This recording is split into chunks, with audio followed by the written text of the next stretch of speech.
I'm Wendy Bruin de Bruin. I'm at the Leeds University Business School, where I co-direct the Center for Decision Research. And this is a center in which researchers from across the university come together to study how consumers make decisions about their pensions, their finances, but also about their health, about their energy use, climate change, sustainability, and so on. And if our research finds that people have difficulties in making those decisions, then we aim to develop communications or interventions to inform people's decisions and hopefully help people to get better outcomes. I'm also still affiliated with Carnegie Mellon University. I've been at Leeds for 3.5 years, and my work at Carnegie Mellon looks also at consumer decision making. Today I'll be talking about aging and decision-making competence, and this work was funded by the European Union. So, like Olivia already noted, population age is increasing worldwide, including in the US and in the UK. And older adults and people of all ages face difficult decisions, including about their pensions. Now, there is an emerging literature that combines insights from the literature on aging and from the field of behavioral decision making to better understand the aging decision maker. And so today I want to highlight 4 main findings from that combined literature and its implications for pension communications. So I'll discuss the key findings from the literature on aging and decision making, then discuss suggestions for interventions, and end with simple take-home messages. So the first finding I think was already alluded to in the introduction to this conference, and that is that it's well documented that there is a cognitive decline as people get older, and it starts in about our 20s. So I think most people in this room have some level of cognitive decline, including myself. And that includes slower thinking, it affects reasoning as well as memory. And that cognitive decline affects our decision making. Specifically, older adults are worse than younger adults when making complex decisions. So for example, when decisions have a lot of options and require numerical computations, older adults find that harder than younger adults. But older adults can do just as well as younger adults on simple decision tasks that do not require as much cognitive ability. So if you don't have to think as hard, they can do just as well.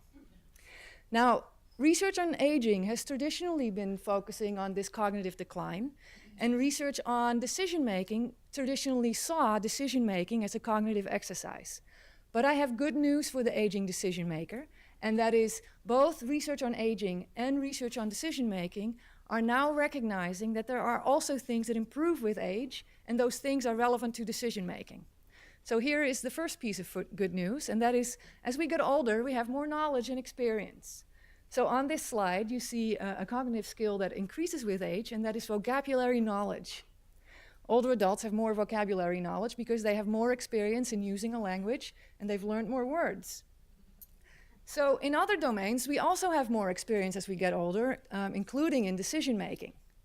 And the research on expertise suggests that experienced decision makers may not have to think as hard when they make decisions within their domain.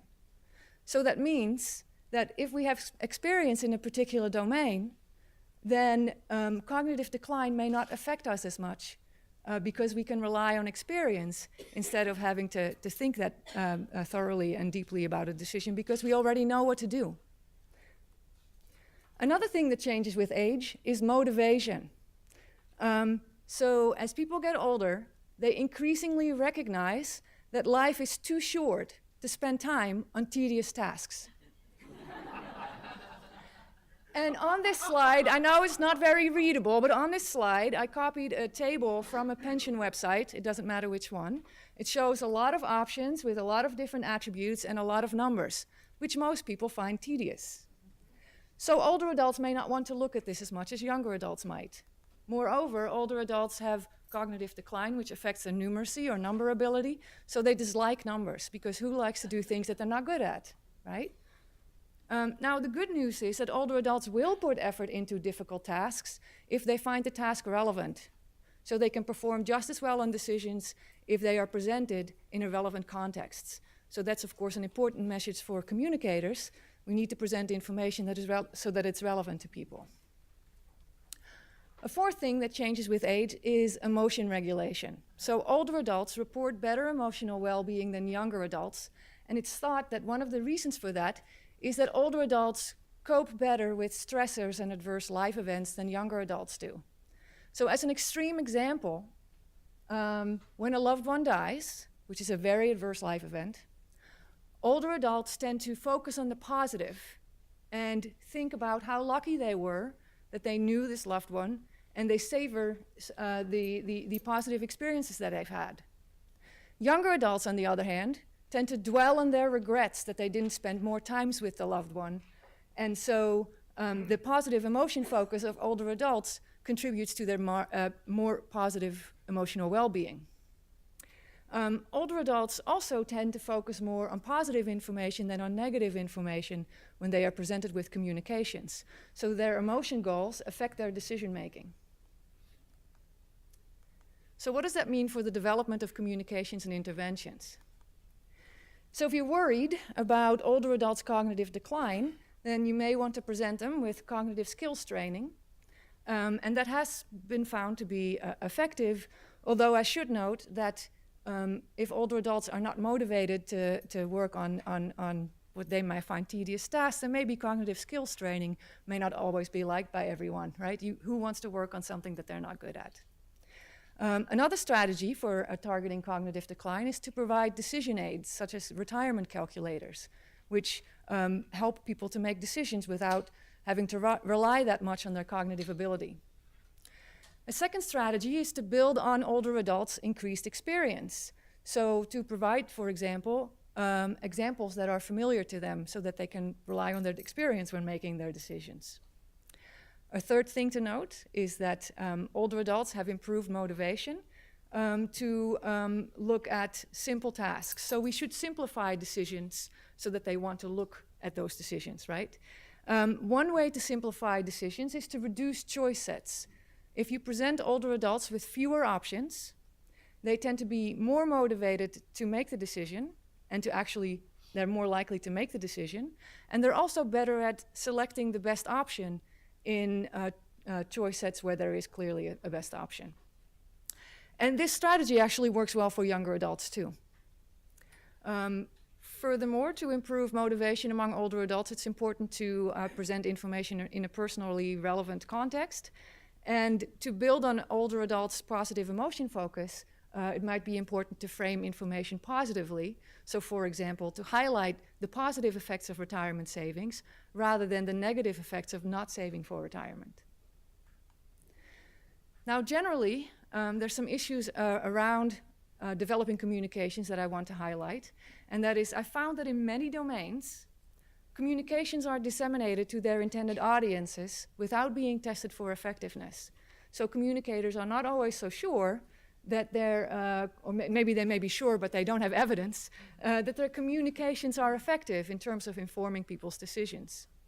And those communications that are tested in different domains are often found to be ineffective. And that's probably because in many domains, communications are developed by domain experts who are experts in their domain, but not necessarily in communicating. And experts often don't think or talk like non-experts, so they use information that is too difficult to understand, difficult wording, information that is complex, unfamiliar, and seemingly irrelevant to the intended audiences. Experts also have a tendency to focus on information that they themselves find compelling. It's not necessarily the information that non-experts want or need to make more informed decisions. And often psychologists are not involved in developing communications, but I recommend that because psychologists have expertise in designing information so that people can use it and understand it. So I don't have much time to go through the methodology you would use to develop communications, but here are the main points. First, it's important to know what the experts think, of course, about what people should know to make more informed decisions. So you could look at the literature or convene an expert panel. But it's also important to know what the audience is already doing. For example, through psychological research methods such as interviews and surveys, you can learn what people are already doing when making their decisions. The third step would include finding out what people still need to know to make more informed decisions. And in that step, you would look at the expert recommendations from step 1. and what you've learned in step 2 about what people are already doing. And then you would look at the differences to try and provide information that can help people to better follow expert recommendations. And in the 4th step, you would test your communications to find out if they actually help people to make more informed decisions. If you want to learn more about this methodology, I can recommend a book by Granger Morgan. There is also a book that is particularly focused on health experts and experts in the domain of medicine who want to communicate to patients. This book is written by Baruch Fishoff and colleagues and published by the FDA. What is nice about this book is that it's available for free from the FDA website. And I hope you don't mind a little bit of self-promotion. I wrote a paper with Ann Bostrom that reviews the recent developments in this methodology for developing communications. And if you don't like to read, there is also a YouTube video that has me presenting that paper. And if you want to know more about the aging decision maker and aging audiences and how to develop communications, the first edited book in aging and decision making came out in 2015.